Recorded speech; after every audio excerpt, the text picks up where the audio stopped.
A drive through Loresho Estate reveals a neighborhood whose serenity and tranquility is safeguarded at all costs. But that was not always the case. When this was demarcated, these 5 acres was left here. This open land here will go that way. Stephen Nganga, a long-time resident of the area, agrees to take us for a car ride. He remembers when he first moved here with nostalgia. Has Loresho changed in your perspective from the Loresho of the 1970s to the Loresho of now? Did it look like this? No, it has changed. Let's go on this side. It has changed. One, the roads are depleted. When we formed association, we were able to do patching. We did patching in 203 and 205.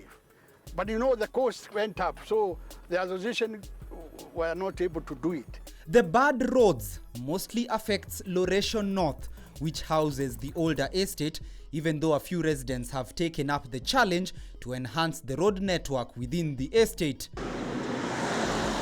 But roads was the least of the problems that dogged the initial home occupants of this area. So the front line people were this. So we had, these houses, actually the chairman was there, the other one, this was also a chairman. All this, because they used to get evaded from behind. Because of the slum. And they had even to build the wall. Even when they built the wall, they were still jumping. What Stephen Nganga describes as the frontline houses were these homesteads that became vulnerable to break-ins and burglaries, especially in the 1990s. And if you ask any resident who is to blame for the insecurity in the area, then they'll point a finger towards the direction of this slum settlement.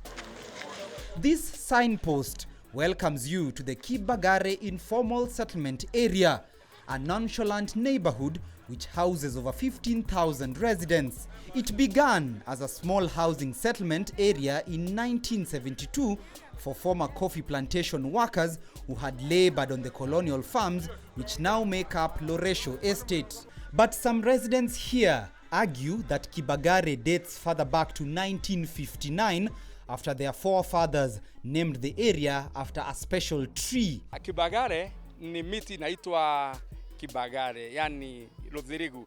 Kuna ile miti tunaita kwa Kikuyu inaitwa kwa Kimbotanical name ni Lantana Kamala.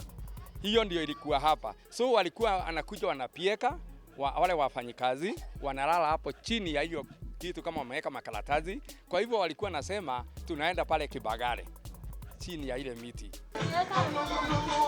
The area's population has since grown nearly threefold. Land dispute over the legitimate ownership of the slum is constantly in question, with the area leadership fighting to have the residents, who up to now are considered squatters, get title deeds. The issue ya Kibagale kudhiritiwa kubomolewa ni issue ambayo imekuwa for long.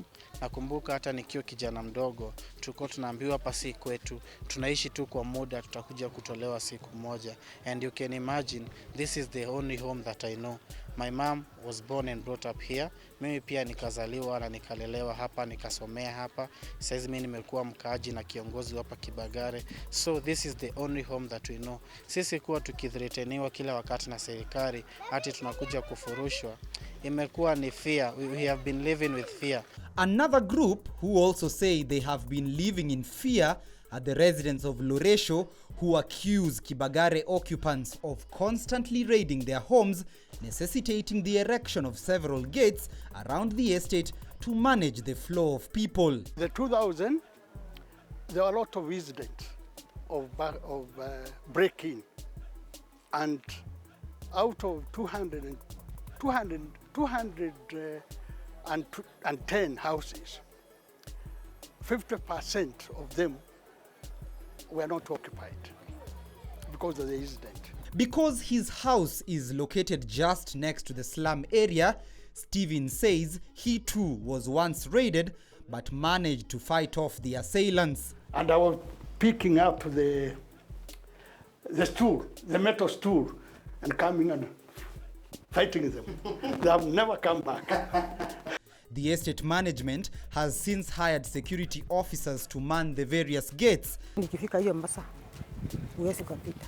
But Kibagare residents like Margaret Wamuyu say the gates have been put up more to keep them off Loresho as opposed to enhancing security there. So unafanya kibarua kama gani?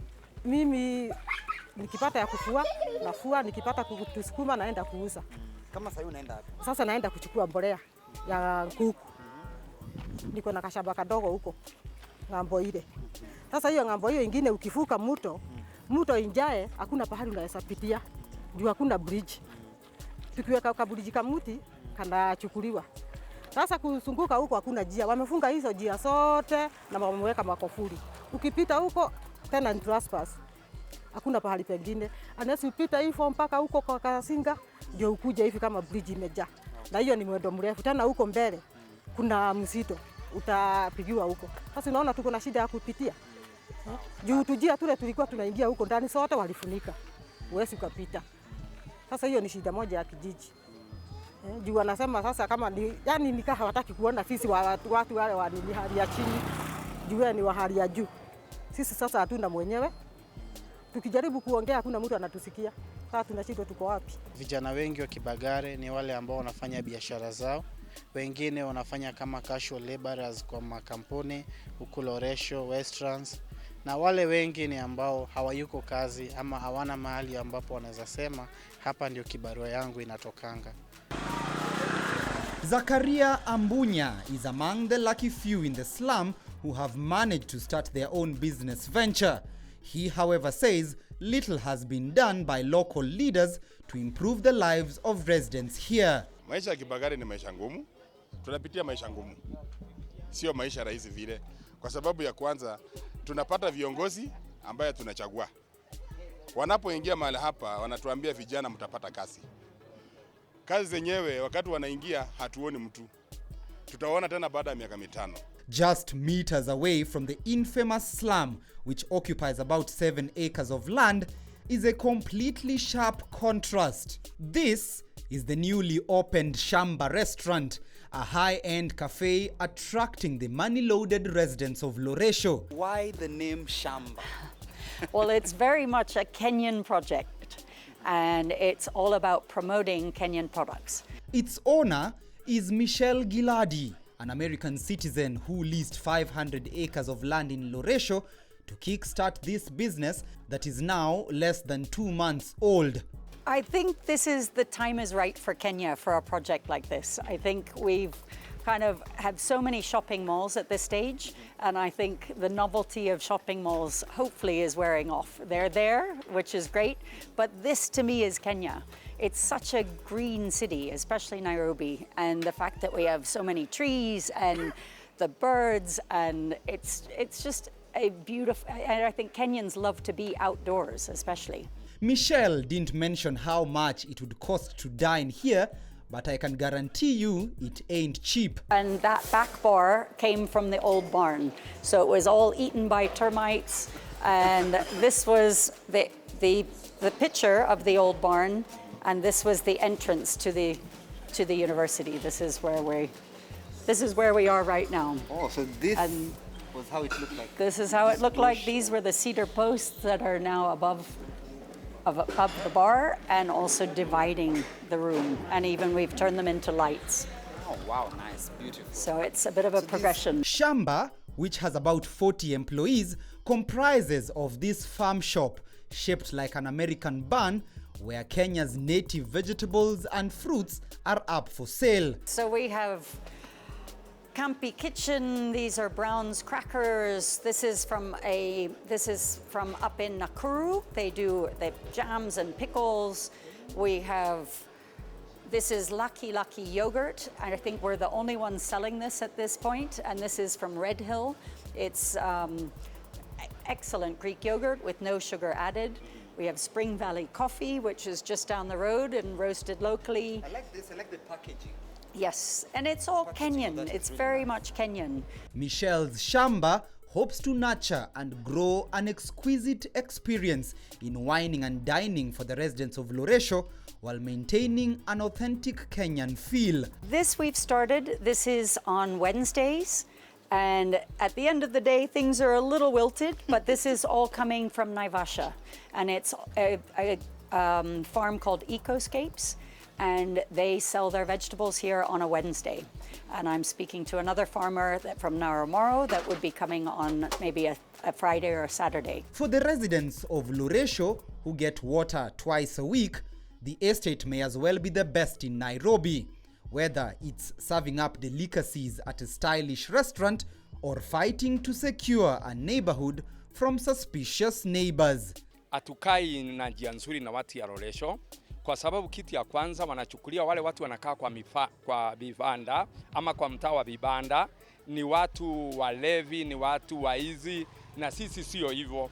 How do you describe the relationship between the people of Loresho and those of Kibagare? Describe that relationship. It is up and down. It's not always smooth because you find you have people there who take bangies, who take alcohol. You sit down, you can't reason. Because you're a small community that literally envied by many other estates, because you are really, we bond up together and we come out, in support of each member. So that one, I think, is something that has kept us together, the oneness of the estate. It's the most pleasant part of Nairobi, unquestionably. Why do you say that? It has an extremely pleasant climate. I obviously visited and stayed in other parts of the city, but this is extremely attractive. It's very high. It's just around 6,000 feet, and I think a lot of Nairobi is quite a bit lower than that. So unless you go up towards Tigoni and so on, you're at probably this is the highest altitude that most of Nairobi is at. For Area Code, I am Timothy Otieno.